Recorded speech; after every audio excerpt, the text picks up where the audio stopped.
Ya, Assalamualaikum warahmatullahi wabarakatuh dan selamat sejahtera.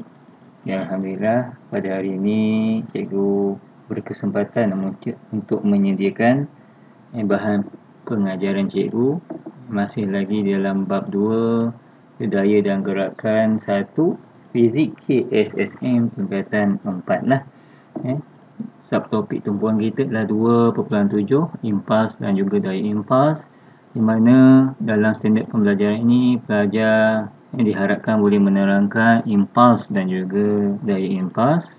Yang kedua, pelajar dapat menerangkan dan menyelesaikan masalah-masalah yang melibatkan daya impuls dan juga impuls.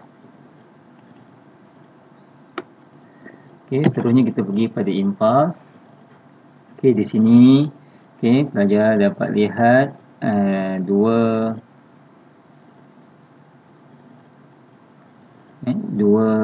item lah, item fizik ataupun konsep fizik yang kita nak belajar. Yang pertama impuls, yang kedua adalah daya impuls. So kedua-dua term ini kita peroleh daripada sebenarnya hukum Newton yang kedua, iaitu F sama dengan MA, di mana pelajar telah cikgu ajar sebelum ini, di mana F sebenarnya adalah daya bersih, manakala M ini pula adalah jumlah jisim yang terlibat.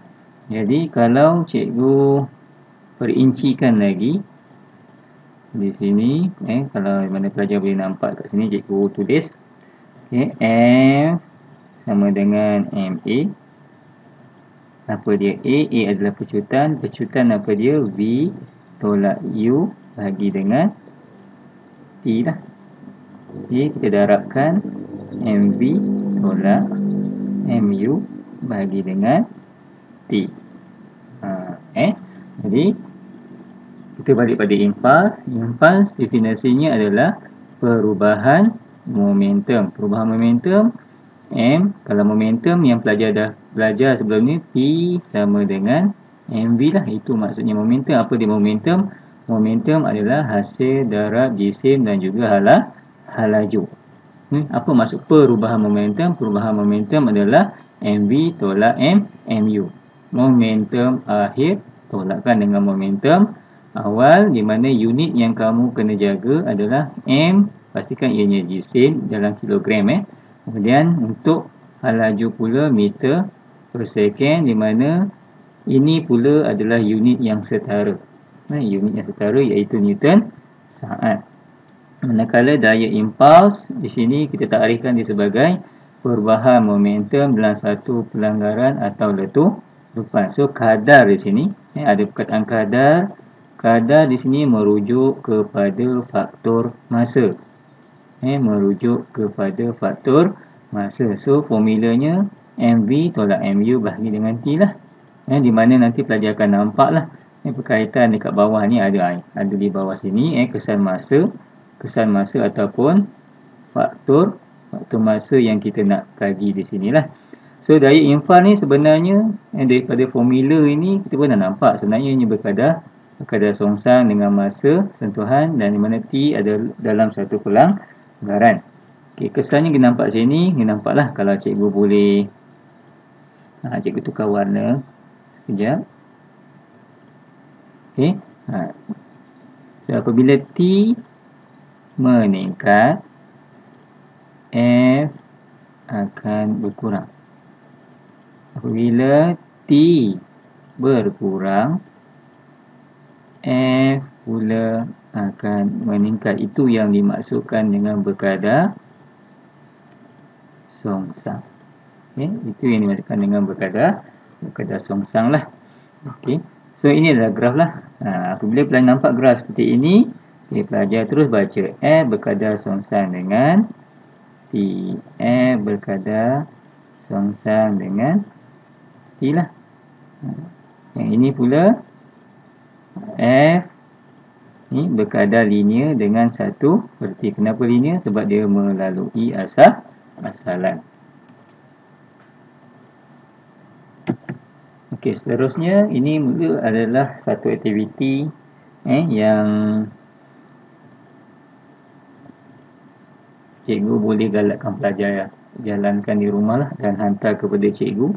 Okey, pelajar boleh lihat di dalam buku teks muka surat, kalau tak silap cikgu tadi, muka surat 64. Cikgu cuba cek sekejap. Muka surat 67. Okey, pelajar boleh lihat di halaman 67 lah buku teks kamu. So, dekat sini sebenarnya aktiviti yang ada di bawah ni yang disenaraikan ini pada terutama pada catatan nombor 2 dan nombor 3 ini yang dijalankan secara berkumpulan. Apa yang pelajar nak buat adalah sebenarnya pelajar nak mengkaji magnitude impuls, kesan daripada tindakan ikut lajak. Kemudian yang kedua, pelajar ada situasi dan aplikasi dalam kehidupan harian yang melibatkan impuls. Dan yang ketiga, situasi dan aplikasi dalam kehidupan harian yang melibatkan daya impuls. Okey, dia berbeza. B ni impuls, C ni daya impuls, di mana tugasan 2ABC ni kamu persembahkan dalam bentuk multimedia lah. Yang paling senang kita guna PowerPoint. So di sebelah kanan awak ini ada satu QR code lah. Kalau pelajar lihat video ini menggunakan laptop, pelajar gunakan handset untuk scan QR ini dan pelajar akan lihatlah eksperimen ataupun nota atau bahan yang berkaitan dengan daya impuls. Tapi kalau pelajar melayari video ini menggunakan handset, pelajar perlukan 2 peranti lah baru pelajar boleh lihat video ini. Okay, seterusnya kita lihat hukum Newton ketiga. Sebenarnya secara umumnya pelajar telah pun belajar hukum Newton pertama iaitu inertia, hukum Newton kedua F sama dengan ma, dan hari ini pelajar akan belajar pula hukum Newton yang ketiga, di mana apa yang kamu lihat di sini, jika terdapat daya bertindak pada satu objek, maka terdapat satu daya tindak balas yang sama magnitud tetapi bertentangan arah.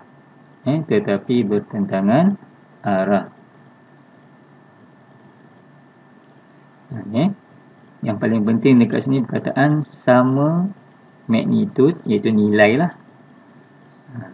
Dan satu lagi adalah bertentangan arah. Okay, contoh mudah pelajar boleh tengok satu ni di sini.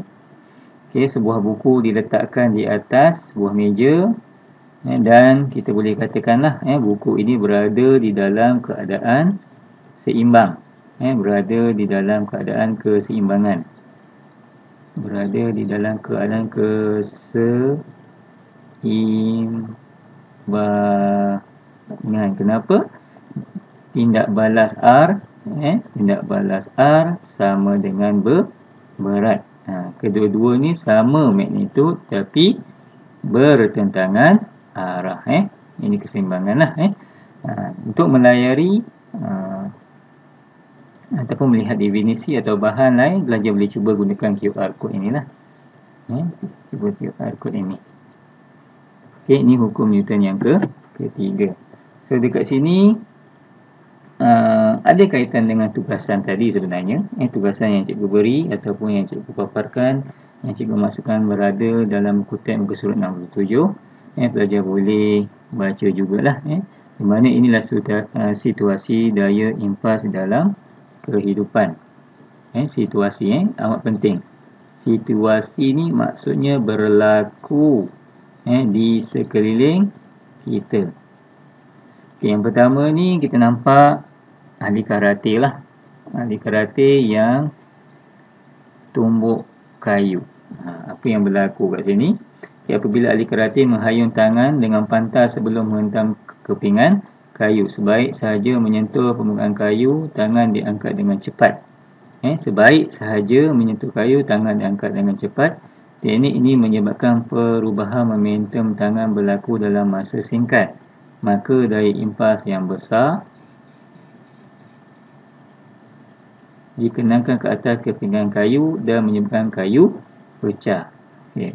Jadi kita nampak tadi, kalau daya impas adalah F sama dengan mv tolak mu bahagi T. Jadi dalam waktu yang singkat,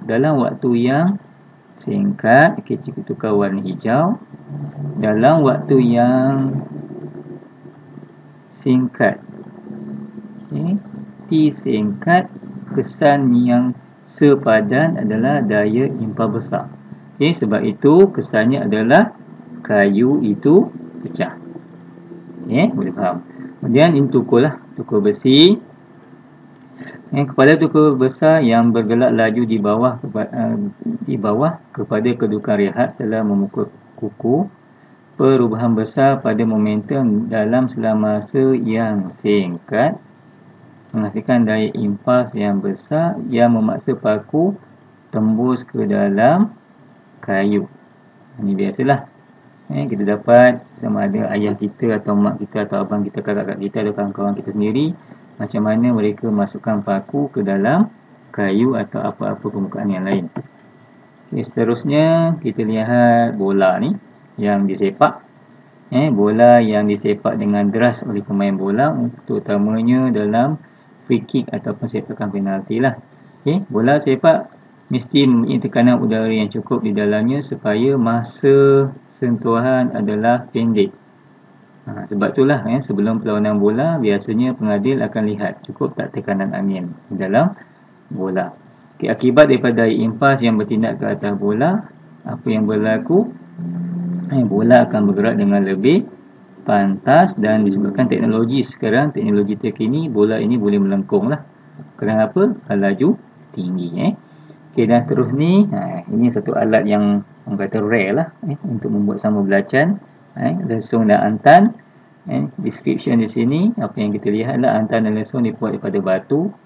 Kedua ada permukaan keras.